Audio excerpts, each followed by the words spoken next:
développeur chez The Edge. Ah, super. Merci. Bonjour tout le monde. Donc, je m'appelle Aurélien Meunier, je suis lead développeur chez The Edge.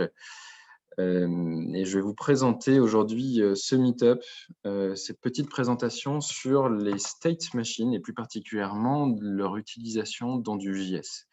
L'idée, c'est un petit peu d'avoir une alternative à ce qui se fait déjà dans de la gestion de state, par exemple, pour essayer de séparer un petit peu les responsabilités entre la vue et ce qui va la contrôler, la gérer ou y répondre.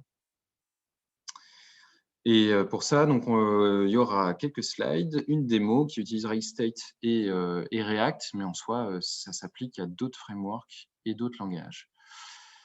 Alors, pourquoi est-ce que je voulais faire ce meetup? Déjà parce que si vous êtes développeur front-end, tout ce qui est gestion du state, c'est un gros sujet. Il y a plein de manières de faire. Ça a beaucoup changé aussi au fur et à mesure des années. Et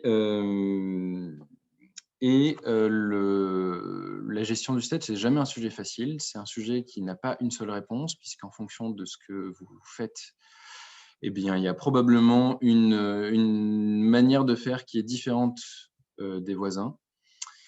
Et puis, c'est pas simple. C'est pas simple, notamment à partir du moment où on commence à passer à l'échelle. C'est-à-dire que quand on veut gérer du state pour une petite application, globalement, c'est pas très compliqué.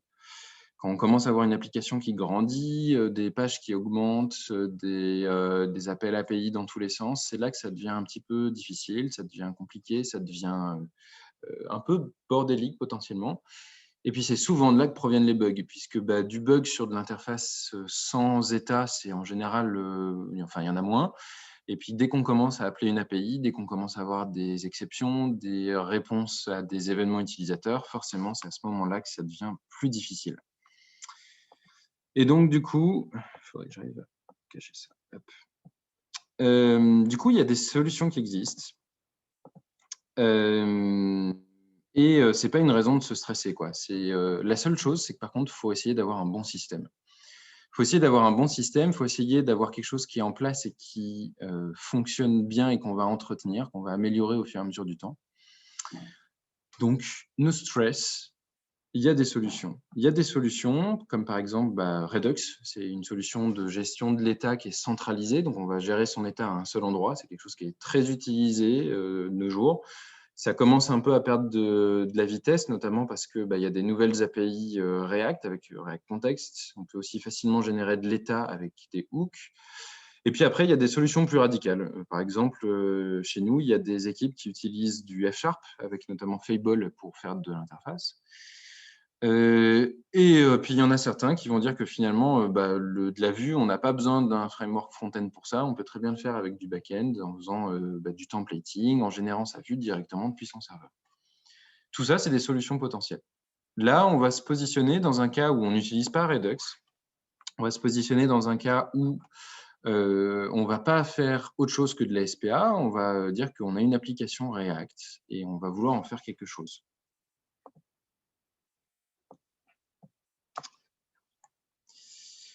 Donc, du coup, c'est là qu'arrivent les state machines. Les state machines, ce n'est pas forcément une solution magique, ce n'est pas une unique solution, c'est une solution possible.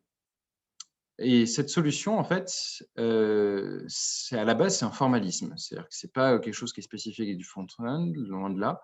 Ce n'est même pas quelque chose qui est spécifique à du code.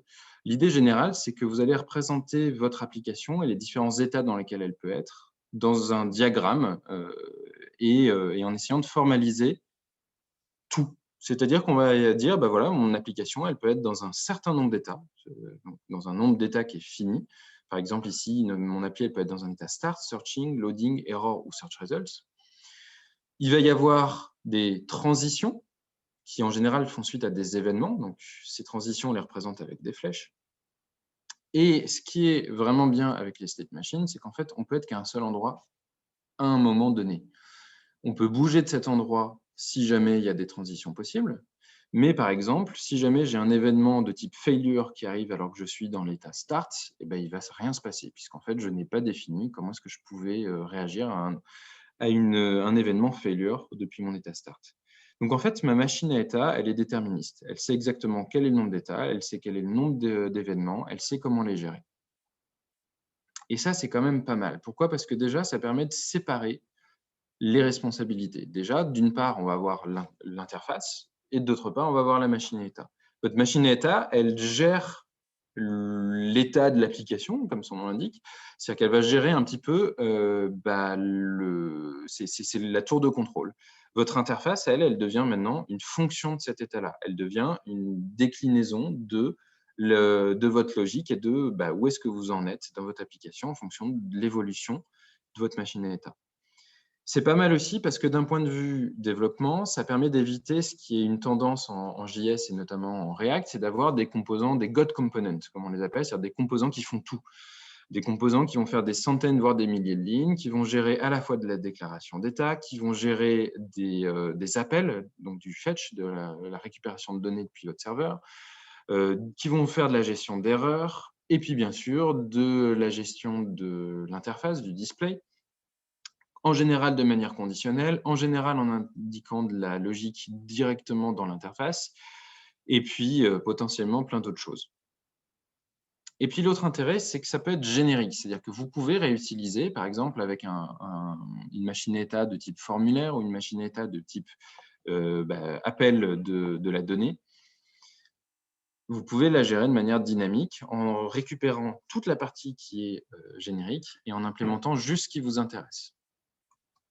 Bon, ok, jusque-là, c'est quand même assez abstrait. Donc, on va rentrer dans un peu plus concret. Pour ça, on va utiliser la librairie Xstate, qui est une super librairie dans l'écosystème JS, qui a aussi une librairie React, et qui en fait est apparu récemment dans le State of JS. Donc le State of JS, si vous ne connaissez pas, c'est quand même très pratique. Ça permet, c'est un très grosse enquête auprès des développeurs front-end qui permet notamment de savoir un petit peu qu'est-ce qui est à la mode, qu'est-ce qui plaît, qu'est-ce qui ne plaît pas, et de voir depuis quelques années l'évolution. Par exemple, ça permet de voir que React ou Vue sont des librairies, des frameworks front qui sont plutôt appréciés. Je ne vais pas citer des librairies qui ne sont pas appréciées, mais il y en a. On peut voir par exemple aussi que Redux a eu ses moments de gloire et commence à diminuer un petit peu parce que il y a d'autres librairies qui arrivent, il y a d'autres usages. Et Xstate a fait son entrée en 2020, donc c'est assez récent. Par contre, il y a une très haute satisfaction, il y a très peu d'usages et il y a quand même un petit peu plus de personnes qui sont au courant. Donc, j'espère qu'avec ce meetup, vous aurez une meilleure connaissance d'Xstate, de pourquoi est-ce que vous pourriez l'utiliser chez vous, et puis éventuellement, peut-être de l'utiliser. Donc, pour ça, je vais vous faire une petite démo. Le code est sur GitHub, il est en accès libre. Vous pourrez le récupérer après ce meetup, ou même pendant, si jamais vous voulez suivre. Puis, je vais vous montrer du code. Je vais vous montrer du code. Vous allez voir, c'est très simple. Je vais utiliser une petite démo, et cette démo, c'est sur un écran de login. On ne peut pas faire plus simple. En général, à peu près toutes les applications web aujourd'hui en ont. Et pourquoi j'ai voulu utiliser cet exemple? C'est parce que de base, ça paraît très simple d'avoir un écran de login. Donc, finalement, j'ai un email, j'ai un password, j'ai un bouton, et puis c'est à peu près tout. Donc, si jamais je le fais de manière classique, c'est-à-dire en React avec du state, vous verrez que j'ai quand même utilisé des hooks, j'utilise des functional components, donc j'essaie d'avoir du React qui est quand même plutôt récent.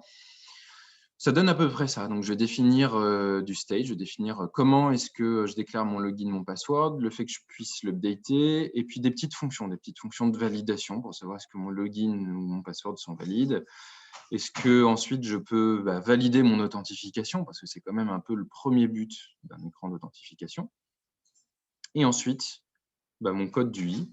J'ai décomposé un peu mon interface pour éviter le bruit dans cette démo. Donc, notamment, vous allez voir, donc, il y a des form inputs, il y a un header. Tout ça, c'est du code partagé. Je ne vais pas forcément rentrer dans le détail, sauf quand ce sera intéressant. Ce que je vois, c'est que quand je rentre mon login ou mon email, et ce qui va se passer, c'est que derrière, ça va rentrer dans mon form input, ça va mettre à jour mon login dans mon état local de mon composant. Et puis, j'ai un bouton qui me permet de dire est-ce que déjà mon bouton il est disabled ou pas. Par exemple, là, j'ai rentré mon login, j'ai rentré un mot de passe de plus de 6 caractères. Du coup, mon bouton login, il s'affiche comme étant ouvert. Alors, qu'est-ce que ça donne si jamais je vais dans du magnifique? Qu'est-ce que ça donne si jamais je vais dans du Xstate? Pour le moment, donc là, vous avez vu, c'était du code très simple, hein. Globalement, je ne faisais pas grand-chose. J'avais juste de quoi réagir à ce que je rentre dans mes inputs. Si jamais je vais dans du Xstate, à ce moment-là, le code il change pas beaucoup, il change un petit peu quand même. C'est-à-dire que déjà, on voit que je déclare pas vraiment de state, j'ai juste ma machine que je récupère. Donc ça, ma machine, ça va être l'état dans lequel elle est, et le send to machine va me permettre d'envoyer des événements à ma machine. Et ensuite, derrière, j'ai directement mon HTML. Petite différence, au lieu de faire un set login, je vais envoyer un message à ma machine disant je mets à jour mon login avec une valeur qui est celle du login. Pareil pour le password. On ne voit pas mon code. Ah.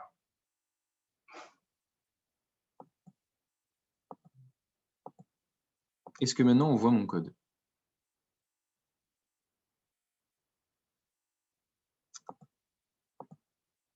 Merci.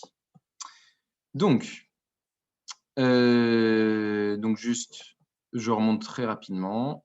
On a ça. Donc, ça, c'est un petit peu ce que j'ai si jamais je fais du React un peu classique. Vous voyez là, hein, je fais semblant d'avoir de l'authentification. Et puis ici, je cache ma logique. C'est-à-dire que finalement, si on regarde qu'est-ce qui se passe là au niveau de mon bouton? Je veux dire que mon bouton, il est disabled, donc il est grisé, tant que je ne suis pas dans un état qui est editing complete. Ce qui veut dire qu'au lieu de mettre ma logique directement de type est-ce que j'ai mis un login, est-ce que j'ai mis un password, est-ce que mon password il est supérieur à 6 caractères, je vais juste dire si ma machine est en editing complete, du coup je le mets en enabled. Par exemple, là, voilà, il est en enabled. Alors, qu'est-ce qu'il y a derrière? Encore une fois, on est dans une petite étape. Là, on va écrire beaucoup de code pour finalement pas grand-chose. Mais on va voir qu'au fur et à mesure qu'on complexifie, c'est quand même bien pratique. Donc, c'est quoi une machine? Une machine, c'est à peu près ça. C'est que je vais définir une définition. Enfin, je vais définir ma machine, pardon. Je vais écrire ma définition. Pour écrire la définition d'une machine, on va globalement écrire 3 choses. La première, c'est le contexte. Le contexte, c'est à peu près équivalent à ce qu'on appelle state en React, éventuellement props. Donc là, dans mon cas, mon contexte, il est très simple, hein. J'ai un login, j'ai un password. Donc c'est ce qui va être porté en termes de variables dans ma machine. Ensuite, je vais définir un schéma. Ce schéma, il est très simple aussi. C'est les différents états, les différents nœuds. C'est ce qu'on voyait juste avant dans mes slides sur le chart. Et ces états, je vais tous les définir. Donc, je vais dire que j'ai un état editing complete, submitting, etc., etc. Et le but, c'est que derrière, quand j'implémente ma machine, je dis ce qui se passe dans chacun de ces états. Enfin, je vais dire mes login events.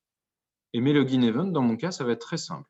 Je vais avoir 3 événements possibles. Soit j'update mon login. Pour ça, je dois indiquer que mon événement, il est de type update login et qu'il passe une valeur qui est le login en soi. Pareil pour le password. Et puis, je vais avoir un dernier événement, bien entendu, qui est le validate. Le validate, c'est ce qui se passe quand je fais ça. L'intérêt, c'est qu'on voit d'ailleurs que, visiblement, c'est grisé. Pourquoi? Parce que je ne suis pas en état de validation. Je ne suis pas en état de editing complete. Je suis en état de validation. Et ça, on va le voir. On va le voir comment? Tout simplement, en fait, je vais définir chacun de mes états. Qu'est-ce qui peut se passer une fois que je suis dans cet état? Par exemple, quand je suis dans mon état editing, je vais pouvoir passer en editing complete si jamais je réponds à une certaine condition. Ma condition, elle est là. Donc ça revient à ce que j'avais écrit tout à l'heure dans mon composant React. Donc à chaque fois que je vais rentrer en editing, je rentre en editing à chaque fois que j'update mon login, mon password, et du coup, je vais pouvoir rentrer dans un état de complétion de mon édition du formulaire si jamais j'ai répondu à ces conditions-là. L'état ici, il est similaire, hein, finalement je suis encore en édition. La seule différence, c'est que depuis mon état d'édition, je peux faire une validation. Mettons que j'ai fait une erreur dans mon formulaire, c'est-à-dire que là, je n'ai pas rempli mon password. Si jamais j'avais oublié de disable mon bouton, même si jamais j'avais un clic, il ne se passerait rien. Parce qu'en fait, en editing, dans l'état editing ici, la seule chose qu'on peut faire, c'est mettre à jour le login, mettre à jour le password. Alors qu'ici, on peut mettre à jour le login, mettre à jour le password et valider. Qu'est-ce qui se passe quand je valide? C'est là qu'on le voit. Si jamais je reçois un événement validate, je vais arriver dans l'état submitting.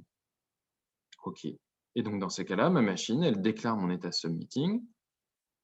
Et là, je vois que j'ai quelque chose d'un peu différent, c'est que mon état submitting, quand vous êtes en train d'envoyer la donnée à votre serveur, vous êtes en train d'authentifier. L'utilisateur, il ne peut pas vraiment interagir avec. On pourrait rajouter des événements du type j'annule ou alors je réessaye, ce genre de choses, mais là, ce n'est pas le cas dans cet écran-là. Donc, ce que je peux faire dans cet état où j'envoie ma donnée, finalement, c'est attendre. C'est attendre que je récupère de la donnée. Mais en revanche, pour attendre de récupérer de la donnée, il faut aussi l'envoyer. Donc, en fait, notre machine à état, notamment avec Xstate, on permet de dire dans un état que quand on arrive dessus, on invoque une méthode. On invoque une méthode qui est submitAsync, et ensuite on gère la réponse. On gère si jamais on a un cas d'erreur, par exemple, vous avez un timeout, il y a une exception dans la réception de la donnée ou dans l'envoi, ou alors une réussite. Donc ça, c'est similaire à ce que vous avez quand vous avez des promesses en JS, c'est très classique. Et donc, si jamais j'ai une réussite, dans mon onDone, je vais aller dans mon état authenticated. Encore une fois, là, on est dans la première étape. La première étape, c'est un petit peu simplifié. Qu'est-ce qui se passe dans mon submitAsync? Dans mon submitAsync, en fait, j'ai un appel, j'ai une promesse, j'ai une méthode async. Et elle, qu'est-ce qu'elle fait? Dans notre cas, elle ne fait pas grand-chose. Elle fait semblant d'appeler un serveur pendant 2 secondes. Et ensuite, elle dit, c'est bon, on est authentifié. OK. Alors, on va un peu complexifier parce que tout ça, c'est bien mignon, mais pour le moment, il ne se passe pas grand-chose. Mettons que là, je revienne dans mon React. J'ai envie d'avoir de la vraie authentification. Ce qui se passe, c'est qu'en fait, ce n'est pas juste avoir un login, un password et un bouton validé, un écran d'authentification. Et on pourrait se dire, de l'authentification, il y a des cas limites. Il y a des cas limites, comme par exemple, j'ai une exception. Il y a un cas limite parce que je n'ai pas de réseau. Et vous allez en avoir pas mal des cas limites. Et en fait, les cas limites, ce n'est pas juste des cas limites, c'est des vrais cas. Ils arrivent parce que de toute façon, plus en plus votre application va être utilisée, plus les cas limites vont arriver fréquemment. Et du coup, ça veut dire qu'il faut savoir les gérer, tous ces cas. C'est soit juste un div, entre guillemets, avec j'affiche une erreur en rouge, soit ça va être un petit peu plus compliqué. Par exemple, vous pourriez vouloir bloquer l'utilisateur au bout de 10 tentatives. Dans ces cas-là, il va bien falloir le gérer, il va bien falloir griser, disable votre bouton, ce genre de choses. Et en fait, le problème qu'on a souvent quand on fait du React classique, du state, etc., c'est que très rapidement, on va avoir beaucoup de booléens.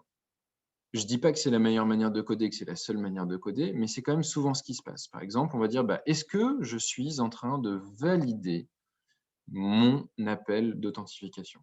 Si je suis en train de valider, peut-être que je vais vouloir afficher un loader, griser le bouton, afficher submitting, ce genre de choses.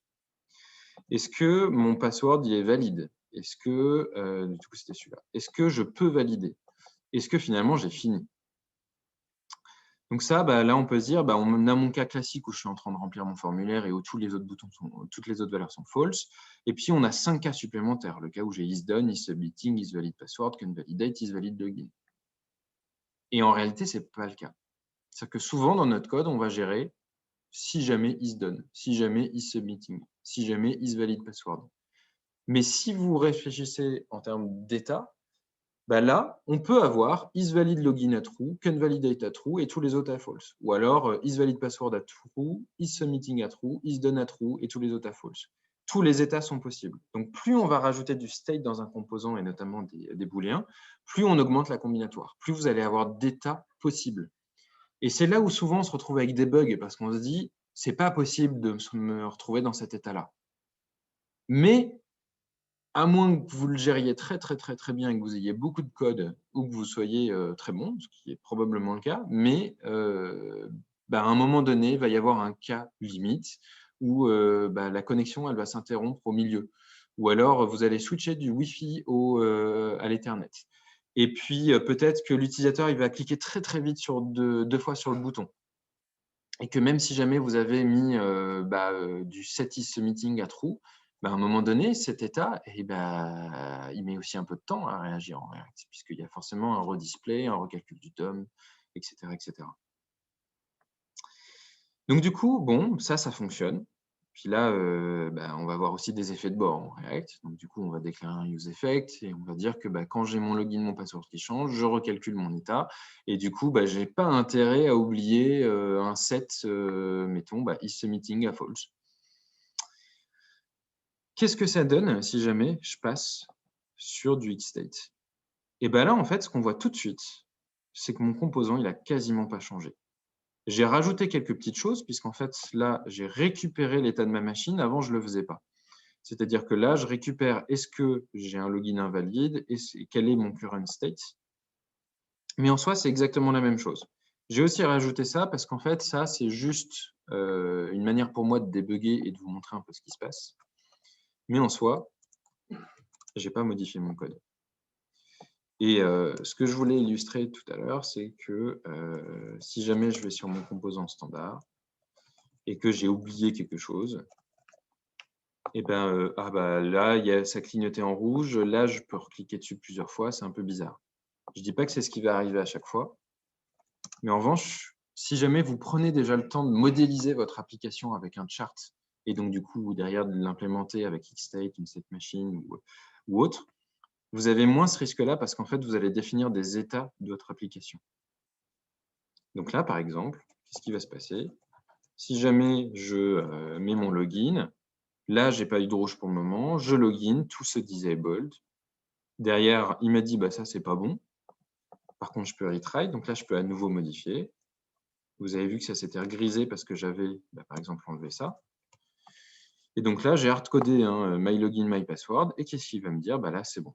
Et à aucun moment, j'ai eu un état intermédiaire. Et ça, c'est possible de manière très simple. Qu'est-ce que j'ai fait?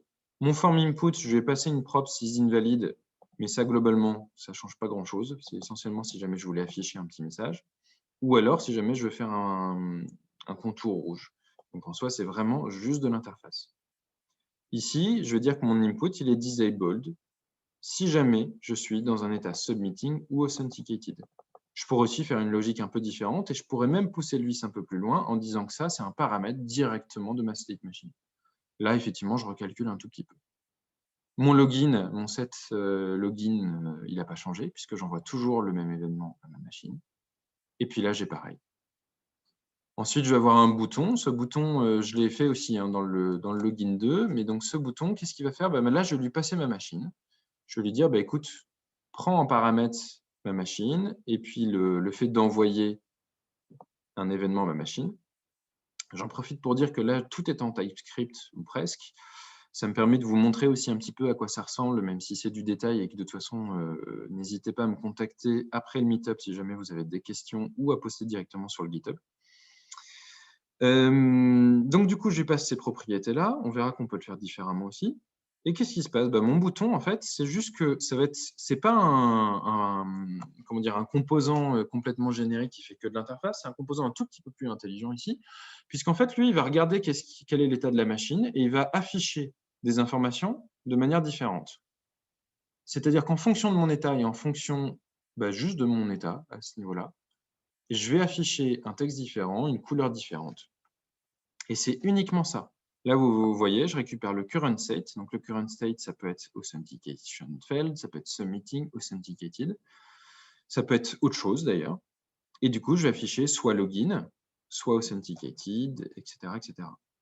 En soi, mon composant, là, il est pur. C'est-à-dire que je ne vais pas passer juste des props d'interface. Enfin, par exemple, je pourrais lui passer current state. Ou alors, je pourrais dire qu'il y a un composant d'ordre supérieur qui, lui dit juste quel est le texte et quelle est la couleur. Mais en revanche, mon composant, il est pur. Pourquoi? Parce qu'en fait, en fonction d'un état donné, il va toujours renvoyer la même chose. C'est-à-dire que là, je ne suis variable que de current state. Et quel que soit le reste de quoi qu'il se passe dans l'application, si ma machine à état elle est dans l'état authenticated, je vais toujours afficher authenticated avec un fond vert. Et mon bouton, il n'a pas bougé par rapport à tout à l'heure. Il a exactement la même chose. Je lui dis qu'il est disabled si jamais je ne suis pas en editing complete ou en authentication failed. Et aussi, sur un clic, j'envoie un événement validation. Donc là, ce qu'on voit, c'est que en augmentant la complexité de mon application, de mon composant même, de ma page, mon code de machine, il n'a pas beaucoup évolué. Je vais quand même aller montrer notamment comment est-ce qu'on peut refactorer un petit peu. Par contre, mon code de React classique, il s'est complexifié. Excusez-moi. Il s'est complexifié. Donc là, ma machine, c'est toujours la même chose. Login state editing. ça n'a pas bougé. Editing complete, ça n'a pas bougé. Submitting, même chose, ça n'a pas bougé. La seule chose que j'ai rajoutée, c'est ma logique d'authentification complète, c'est-à-dire est-ce que je suis bien authentifié? Et cette logique d'authentification, elle n'est même pas à ce niveau-là, elle est déclinée pour que ce soit géré directement dans mon Submit Async. C'est logique puisque c'est ma méthode qui, elle, gère l'authentification, l'appel à mon back-office ou quoi que ce soit. Là, par exemple, dans ma méthode, je simule un appel API de 2 secondes. Et ensuite, derrière, je vous avais dit, j'ai hardcodé, c'est-à-dire que si jamais j'ai my login ou my password, je suis authentifié, sinon je ne le suis pas. Ce qui permet en plus de mettre un submit async dans un code de service, par exemple. J'en profite aussi pour dire un petit truc, c'est que si on regarde dans mes fichiers, mon login2.tsx, qui est ma manière de m'authentifier classique en React, c'est du TSX, donc c'est du React. Alors que là, ma machine, c'est du TypeScript. C'est-à-dire qu'en fait, si jamais à un moment donné, je voulais changer de framework, par exemple, je veux passer de React à Vue ou de React à Angular ou quoi que ce soit, à partir du moment où je réutilise du TypeScript, j'ai juste à récupérer mon fichier et ma machine est exactement la même. J'ai aucun code ici qui est dépendant de mon framework. Je dépends de ma logique, de mon domaine, qu'on va aller voir tout de suite. Je dépends de ma définition de machine, qui est mon contexte, mes events, etc. Et bon, là, j'ai réutilisé du Lodash, mais en soi, c'est du JavaScript. Et mon code n'a quasiment pas bougé. Ma définition, là, vous voyez, c'est juste que j'ai séparé mon code. Ça me permet aussi de mieux architecturer mon code, hein, c'est tout simple. Ici, j'ai défini comment j'implémentais ma machine, qu'est-ce qui se passait dans chacun des états. Alors qu'ici, j'ai défini qu'est-ce qui était ma machine, mon contexte, mon schéma, mon contrat que je dois remplir, quels sont les événements possibles. Ce qui fait comme ça, derrière, je peux importer ces types-là à peu près n'importe où dans mon application. OK. Alors maintenant, on va pousser le vice un petit peu plus loin. Je vais dire que là, je suis quand même dans un contexte un tout petit peu plus compliqué. J'ai une vraie app d'authentification, je n'ai pas juste du sign-in. Si jamais je veux pouvoir me connecter à mon application, il faut aussi que je puisse créer mon compte ou que je puisse récupérer mon mot de passe avec le Forgot Your Password page. Ça, je ne l'ai pas fait. Cette page-là, par contre, on peut aller sur la page Create Your Account dans l'étape 3. Donc, cette étape 3, vous allez voir, là, je peux créer mon login ou je peux me sign in. Ma vue, elle répond à ça. Rien de bien particulier, hein, donc là, je vais avoir la même chose, et puis voilà. OK. Qu'est-ce qui va se passer à ce moment-là? Eh bien, en fait, on peut dire que finalement, j'ai une machine qui gère mon authentification. Parce que finalement, que je sois en sign-in, en register ou en forgot, ça, finalement, ce sont des états de mon application. Donc, écoutez, très bien, on va écrire une machine pour ça. J'ai une machine. Ma machine, elle va décrire différents états. Pardon, je vais afficher déjà ça. Elle va définir différents états. Je peux être en register, je peux être en sign-in, je peux être en forgot, je peux être en authenticated. Derrière, ma machine, elle doit respecter un schéma et définir qu'est-ce qui se passe dans chacun de ces états. Donc, je vais définir ce schéma-là. Et puis, je vais définir les différents événements possibles. Donc là, je peux dire que j'ai de la validation, je peux avoir de la mise à jour de formes, même si ceux-là, on ne va pas forcément les utiliser cette fois-ci. On va surtout utiliser le register, le sign-in, le forgot. C'est-à-dire qu'en fait, j'ai une machine tout simplement qui réagit à un événement register, quand je clique sur le fait que je veux me register, ou à sign-in, ou à forgot your password.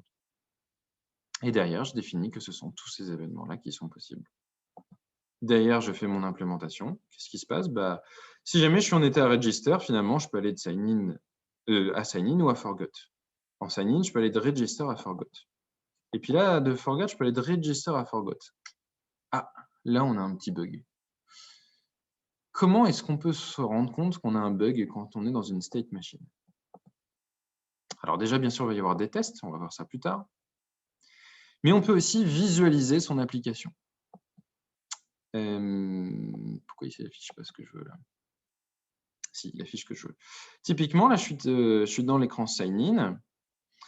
Je peux register. Quand je vais en register, j'arrive dans mon état register. Si jamais je clique sur sign in, j'arrive dans mon état sign in. Si jamais je clique sur forgot, j'arrive sur mon état forgot. Et là, qu'est-ce que je vois? Je ne peux pas retourner sur mon sign in. Par contre, je peux retourner sur mon forgot, ce qui n'a absolument aucun intérêt. Et en revanche, je peux aller sur register. Donc ça, bien entendu, on pourrait s'en rendre compte si jamais on avait des tests. Eh bien, écrivons un test. On va dire que ma machine, je devrais être capable d'aller de l'état sign-in à l'état j'ai oublié mon mot de passe. Donc tout simplement, dans mon test, donc là j'utilise du jest, rien de bien particulier. J'initialise ma machine avec ma configuration.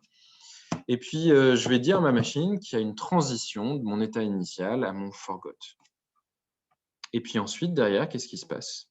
Je vais vérifier quel est l'état quand je fais ma transition de initial à forgot, puis ensuite je vais lui dire, une fois que tu es dans cet état-là, passe de forgot à sign-in. Et là derrière, je vais indiquer que je m'attends à ce que mon état soit égal à sign-in. C'est cette petite ligne-là. Typiquement, là, si jamais je sauvegarde, qu'est-ce qui va se passer quand je lance mes tests? Il va me dire que j'ai une exception, enfin, que j'ai une erreur. Vous voyez, c'est pas très compliqué de tester mon état. Et l'avantage, c'est que là, je ne teste même pas mon interface. Je peux tester mon interface de manière séparée et je peux tester mon interface d'un côté au niveau de la logique en TypeScript, de l'autre côté pour de la UI en TSX ou quoi que ce soit. Donc là, il va me dire, non, tu n'es pas en état sign-in, tu es en état forgot, puisqu'en fait, l'événement sign-in, je ne sais pas le gérer. Et rien de plus simple, on va corriger notre petit bug. Excusez-moi, c'est ici. Et là, on va dire quoi? Si jamais je suis en état forgot et que j'ai un événement sign-in, je vais pouvoir aller à sign-in. Et là, hop, mon test va se mettre à jour. Et de manière magique, mon test va réussir. Donc, revenons à notre machine. On a une machine qui gère finalement un peu du routing, pourquoi pas. Ce n'est pas forcément nécessaire, mais ça peut être marrant, mais ça peut surtout être marrant si jamais ça gère le reste. Qu'est-ce que ça peut gérer? Ça peut gérer des formulaires, par exemple des formulaires d'authentification. En fait, mon login et mon register, c'est la même chose. C'est juste que je ne vais pas avoir les mêmes fonctions de validation pour mon login et pour mon register. Bon, OK, poussons le vis. On va définir une machine. On définit une machine qui gère des formulaires. Ça devrait vous parler. C'est quand même quelque chose qu'on fait assez fréquemment. Écoutez, je vais définir une machine qui gère des formulaires. Un formulaire, finalement, c'est quoi? Je peux être en état d'édition, je peux être en état de j'ai validé, enfin, je peux valider mon formulaire. Je suis en train de le valider, mon formulaire est invalide, la validation, elle a échoué, ou alors j'ai validé mon formulaire, ou encore une fois, je ne sais pas, je peux dire que je bloque le formulaire. OK, donc je vais définir un schéma pour ma machine, je vais définir des événements. Alors là, ça va être très simple, je peux soit mettre à jour, soit valider. Et puis derrière, je vais avoir mes événements. OK.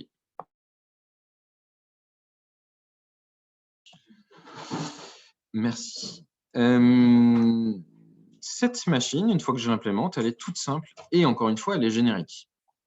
C'est-à-dire que là, à ce moment-là, je ne suis même pas dans l'authentification. Je suis juste dans une machine qui gère des formulaires.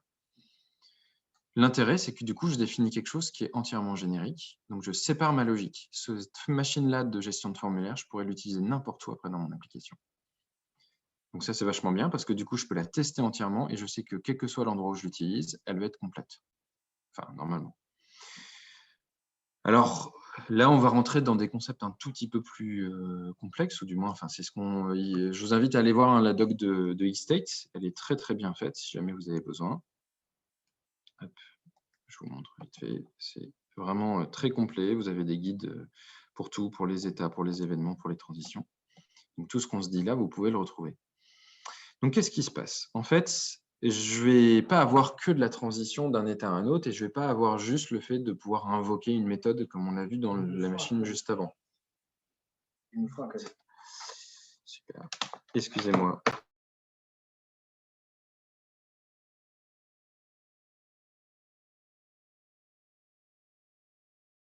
Navré, ce sont les aléas du direct. Et du l'hybride. Donc, nous disions, dans l'édition, nous avons la possibilité d'avoir un événement, mais pas que.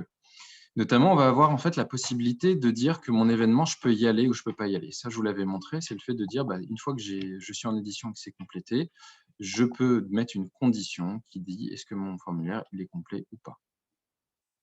Et puis si non, j'ai mon événement. Donc jusque-là, on n'a pas changé. Ici, je peux indiquer une fonction. Ma fonction, elle va être définie un peu plus tard. Et là, on va rentrer dans des trucs un peu, donc ce que je disais, des conditions. Quand je reviens de mon submitting, par exemple, je peux dire que si jamais j'ai une erreur, et là, je peux vouloir bloquer. Si jamais ma condition de should block, elle arrive. Il va me manquer bien sûr là quelque chose, parce que si jamais j'ai une erreur et que je ne suis pas dans le cas de vouloir bloquer, du coup, il ne va rien se passer. Donc là, bien sûr, il faudrait qu'on rajoute un petit peu de code. Par contre, pour ici, on peut dire qu'une fois que je suis en validation, si jamais c'était bien validé, et dans ces cas-là, je passe en état validation. Et en plus, je vais pouvoir gérer un effet en appliquant une action qui s'appelle le unvalidated. Ce unvalidated, je mets sa définition, mais ensuite, ça sera à la machine implémentée, donc gérée par chaque formulaire, de le gérer. Dans notre cas, ça pourrait être de dire, par exemple, du coup, tu mets à jour du local state, tu peux mettre un cookie ou gérer quelque chose d'autre, par exemple, mettre à jour ton contexte. OK, très bien. On peut aussi dire qu'on a des effets qui se passent quand on entre dans un état ou quand on en sort. Ça, c'est très pratique parce que ça nous permet, pareil, de mettre à jour notre contexte. Mettons là, moi, dans mon application, dans mon petit login, qu'est-ce que j'ai fait? En fait, si jamais mon login il est incorrect, j'affiche ça. Par contre, si jamais je remets ça, je n'affiche plus de rouge, je n'affiche pas de message. Et j'aurais pu afficher même plus que juste un contour rouge, j'aurais pu afficher un seul message au-dessus de mon bouton disant on ne connaît pas votre login. Ou alors, sur la création de compte, soit on affiche j'arrive pas parce que j'ai eu un problème de réseau, ou alors je peux dire si jamais tu utilises MyLogin, c'est un truc qui est déjà utilisé, et du coup je ne peux pas. Donc ça permet d'afficher des informations supplémentaires. Notamment, vous verrez qu'Xstate valide la référence sur l'implémentation des state chart state machine. Donc en fait, c'est vraiment une implémentation complète de cette abstraction qui est utilisée en mathématiques depuis assez longtemps. OK, donc du coup, ma machine derrière, j'ai dit que c'était une abstraction, j'ai dit que c'était juste une manière de décrire un formulaire.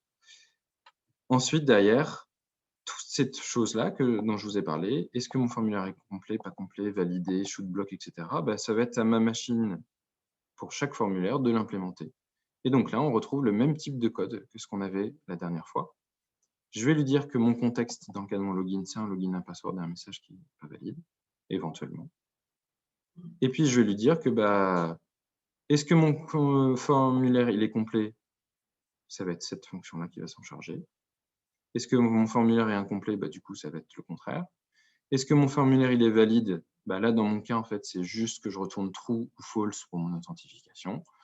Je vais gérer mon appel à mon serveur, etc. etc. Et en fait, ça, je vais faire pareil pour le register. Ce qui fait que il y a sûrement des logiques qui pourront être encore plus factorisées et gérées ensemble. Par exemple, est-ce que mon formulaire il est complet? Est-ce que mon login il est correct? Ce genre de choses, c'est quelque chose que je peux mettre de manière générale pour les deux formulaires. Par contre, mon appel, ça ne va pas être le même, puisque dans le cas de mon login, je vais appeler l'endpoint de login. Dans le cas de mon register, je vais appeler mon endpoint de register. Donc ça, c'est super, parce que là, ça veut dire que j'ai des définitions pour des formulaires de manière générique. Je peux tester mon formulaire générique. Est-ce qu'il est en état d'édition? Est-ce qu'il est en état d'édition complété? Est-ce que je peux le submit? Est-ce que quand je le submit, est-ce que je passe bien par un état de submitting et qu'ensuite, puisque j'ai défini qu'au bout de 2 secondes, en gros, il se validait tout seul, j'ai été bien arrivé dans mon état validated. Donc en fait, toutes ces logiques-là, je peux les tester. Tout ça, c'est abstrait. Et pourtant, ça va être hyper simple de les implémenter derrière. Si on poussait encore plus loin, c'est pas ce que j'ai fait encore là dans ce repository, et en fait, on pourrait mettre nos machines les unes dans les autres. Là, aujourd'hui, j'ai réutilisé du contexte. Et puis, j'ai déclaré ma machine de login, ma machine d'authentification qui est celle qui gère l'état et la vue qui est affichée, et ma machine de register. Mais finalement, rien ne nous empêcherait de dire que dans ma machine d'authentification, finalement, si je suis en sign-in, qu'est-ce qui se passe? Et en fait, ici, on pourrait dire, j'ai envie de dire que, j'ai envie de dire, non, il ne veut pas, c'est pas grave. J'ai envie de dire que j'ai mon sign-in machine. Là, je ne vais pas le faire parce que ça ne va pas marcher comme ça, tout seul. Mais ça se fait plutôt bien et il y a tout ce qu'il faut dans la documentation de Xstate pour le faire. Et donc là, en fait, ce qui va se passer, c'est que je vais dire que j'ai une sous-machine dans mon sign-in et une fois que je vais arriver dans un état final, par exemple, je suis authentifié, et ma machine parent, elle va pouvoir réagir à ça et c'est elle qui va gérer que derrière, OK, je suis authentifié. Ma machine de gestion de sign-in qui elle-même implémentait une machine de formulaire, elle est terminée. Donc, du coup, je peux aller vers un nouvel état qui est authenticated et du coup, je ne sais pas, vers ma home page ou vers la page du compte utilisateur.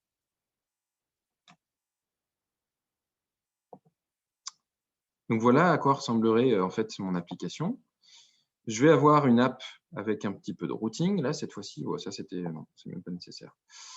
Je vais avoir voilà.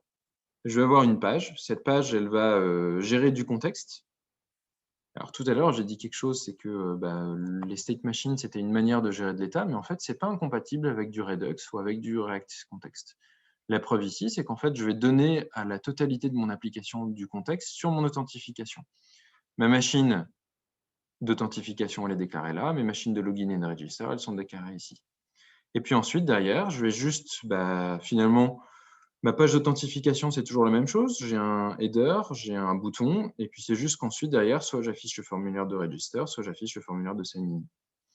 L'avantage, c'est que là, en combinant ma machine et mon React Context, vous voyez que mes composants, ils sont hyper clairs. Quand je vois ma vue, je sais exactement ce que ma vue fait et je n'ai pas à passer 200, 300 lignes de code. Derrière, ce qui va se passer, c'est que dans mon register, je vais récupérer ma machine, je vais récupérer donc l'état de ma machine, les actions que je peux lui envoyer, et ça, l'interpréteur, c'est pour faire du debug. Par exemple, là, si jamais je fais ça, qu'est-ce que je vois? Je vois qu'en faisant my login et un mot de passe complètement aléatoire, je suis allé dans l'état submitting, puis après, je suis arrivé en validation failed au bout de 2 secondes. Par contre, si jamais je mettais un my login 2 plutôt, puisque là, je suis dans du register, là, il va me dire, OK, c'est bon, tu es en transition, tu es passé en état validated. Et donc, mon formulaire de register, finalement, c'est juste mes formes input, avec derrière la même logique que tout à l'heure. Sauf qu'en fait, mon register, il ne fait pas grand-chose. Il fait juste importer la bonne machine et réagir comme il faut. Donc, on a 3 fois rien dans mon composant. Même chose dans mon sign-in, c'est juste qu'au lieu d'importer ma register machine, j'ai importé mon login machine. Du coup, qu'est-ce qui se passe dans mon header? Mon header, il dépend de mon authentification, puisque je vais afficher soit register, soit sign-in. Et donc là, du coup, je peux lui dire, si jamais tu es en état register, tu affiches register, sinon tu affiches sign-in. Et puis pareil, si jamais tu cliques sur le bouton alors que tu es en état register, là, je sais que c'est pour aller en sign-in. Sur ce bouton-là, on est ici. Et puis si jamais tu cliques ici, tu vas passer en forgot. Et ça va être dans un autre bouton. Et mon host button, lui, qu'est-ce qu'il fait? En fait, il dépend là des 2 machines cette fois-ci. Alors, on aurait pu simplifier un petit peu, bien sûr. Par contre, l'avantage, c'est que si vous regardez, en fait, en fonction de l'état de ma machine globale qui dit si on est sur la page de création de compte ou ma page d'authentification, je vais récupérer la bonne machine, les deux étant les mêmes abstractions, c'est-à-dire que c'est 2 formulaires dont les contextes sont similaires puisque j'ai un login et un password. En fait, je peux juste lui dire, en fonction de l'état de ma machine globale, soit je vais utiliser la machine register, soit je vais utiliser la machine login. Et ensuite, derrière, je vais juste faire de la vue. Donc, je vais récupérer l'état de ma machine, je vais récupérer les événements, l'envoi d'événements. Et puis derrière, mon bouton, il fait la même chose qu'avant. Si jamais je suis en état de register, là, cette fois-ci, je vais dire register par défaut, ou sinon je vais dire login. Ça, c'est quand je suis dans un état comme ça. Login. Et sinon, là, si je suis là-dessus, tac, register.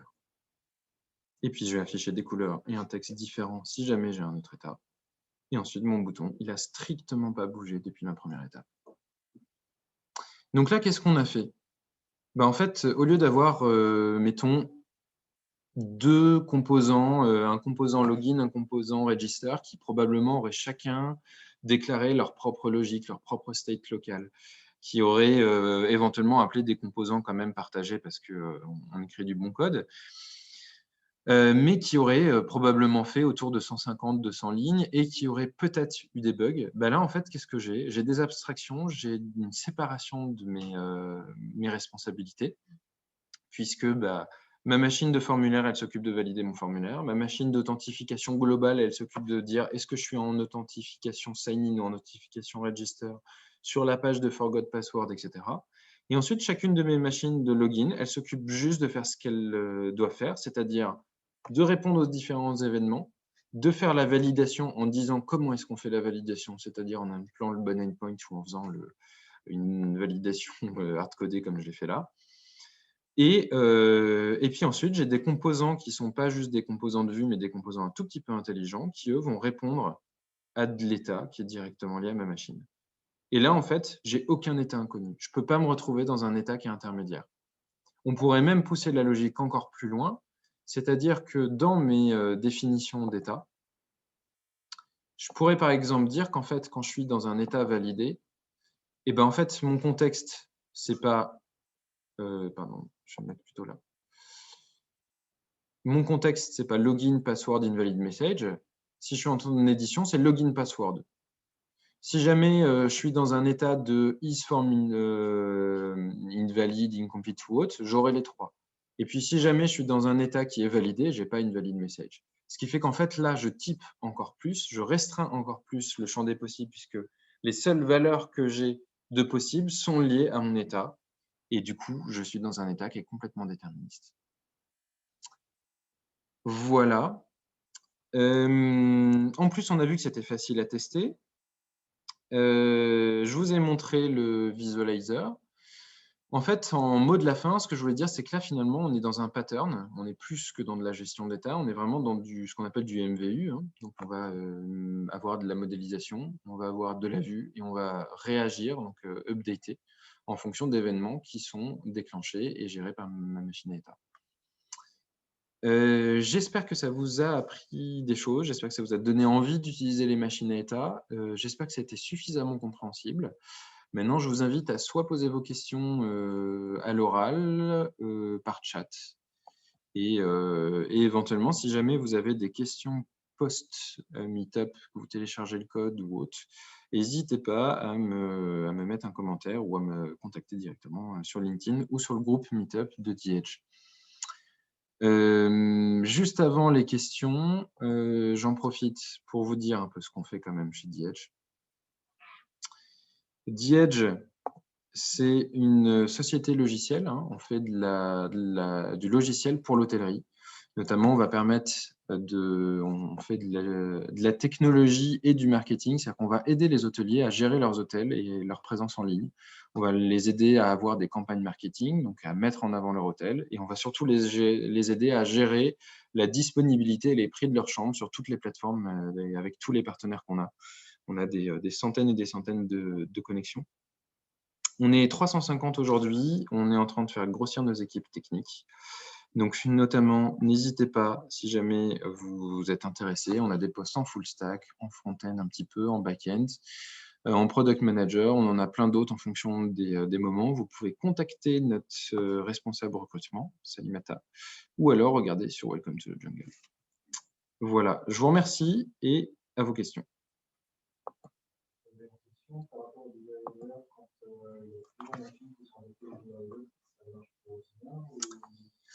Donc, on a une question sur le visualizer. Alors, ce n'est pas encore quelque chose que je maîtrise forcément beaucoup, notamment parce que je fais du TypeScript. C'est très facile quand tu fais du JavaScript, puisque c'est quand même un interpréteur en ligne, dans une petite vue comme ça. Cela dit, là, ce que j'ai montré, c'est par exemple le formulaire de base. Donc là, il n'y a pas de souci. En fait, dans l'idéal, je pense qu'il faut peut-être modéliser en simplifiant et notamment sans implémentation de toutes les conditions et autres, ce qui simplifie un petit peu le code à mettre là-dedans. Par contre, là, en soi, j'ai une machine qui est nestée. Et c'est ce que j'ai fait en fait ici. Je l'ai fait ce que j'ai pas fait dans mon code. Je l'ai fait ici. J'ai juste rajouté un petit truc. C'est qu'ici, dans mon sign-in, j'ai rajouté mon form machine config, ce que j'avais dit tout à l'heure. La seule chose, c'est que j'ai pas visiblement été jusqu'au bout, puisqu'on voit que j'ai pas toutes mes transitions, notamment j'ai pas ma transition d'editing et editing complete ou à submitting. Mais en soi, ça s'affiche quand même. Il faut juste finaliser ce que j'ai pas finalisé.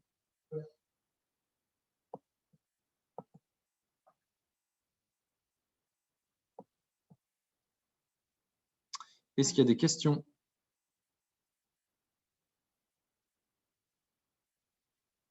Il y a Aloïs qui a mis un lien vers les God Objects, si jamais ça vous intéresse.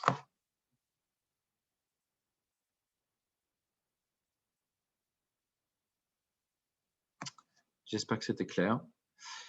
Eh bien, écoutez, merci à tous. Je vous invite à suivre nos actualités sur le Meetup d'Edge. On va continuer à faire des présentations sur notamment comment scaler des équipes logicielles, à la fois d'un point de vue technique et organisationnel. On reprendra les Meetup à la rentrée, puisqu'on va faire une petite pause là sur l'été. On espère pouvoir reprendre les meet-up en physique, que ce soit à Paris, à Nantes ou autre. On a commencé, on l'a fait un petit peu en hybride aujourd'hui avec notamment des Edgers.